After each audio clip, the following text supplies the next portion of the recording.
Hello guys, আজকে এসে গেছি মানি স্কোয়ারে সব বন্ধুরা মিলে কোথাও খাওয়া যাক এই ভেবে।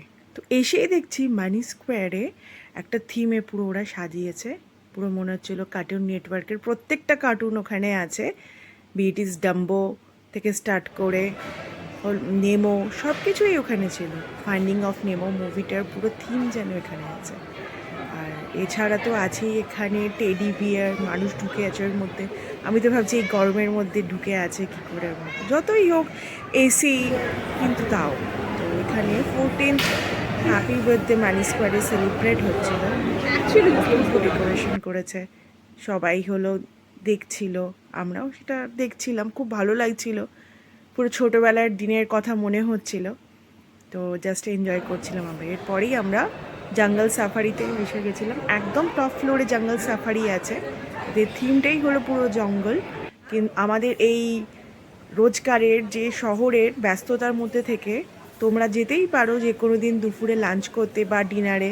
আর ছোটদের জন্য তো এটা পুরো আইডল জায়গা, ওরা তো খুব মজা করবে এখানে। আর থিমটাও খুব ভালো ছিল, ব্যাকগ্রাউন্ড সাউন্ডেও মনে হচ্ছিল আমরা জঙ্গলেই এসে গেছি।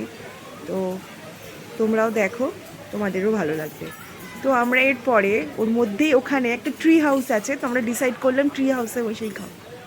তো আমরা তাই জন্য সিঁড়ি দিয়ে উঠে যাচ্ছিলাম। আর চারদিকটা এত গ্রিন, মানে কলকাতা শহরের মধ্যে এরকম গ্রিন দেখা সত্যি একটা আশ্চর্যপূর্ণ ব্যাপার।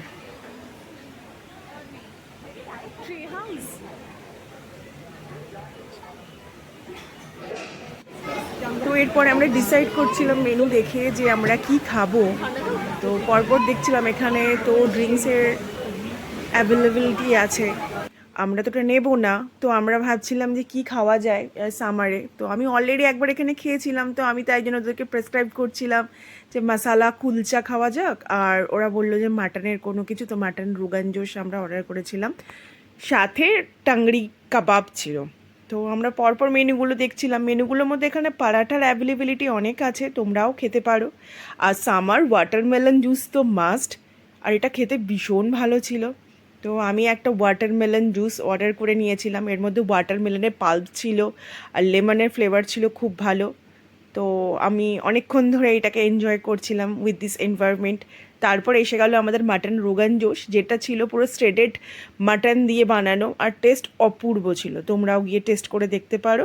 স্পাইস উইথ মাটন ফ্লেভারটা অপূর্ব ছিল। এরপরে এসে গেছিলো আমাদের মশালা কুলচা, যেটার মধ্যে ভর্তি ছিল পেঁয়াজ আর মশালা স্টাফড, মানে লাইক আলু পরাঠা আর পেঁয়াজ পরাঠা লাইক দিস। এরপরে এসে গেছিলো আমাদের মশালা টাংড়ি কাবাব, যেটা সবাই আমরা এনজয় করছিলাম, এত ভালো লেগেছিলো টেস্ট। তো এরপর আমিও একটা নিয়ে পাট করে খেয়ে নিলাম। খেয়ে তারপর আমি এখানে আমার দিনটি শেষ করলাম আজকে। তো খেয়ে চলো টাটা।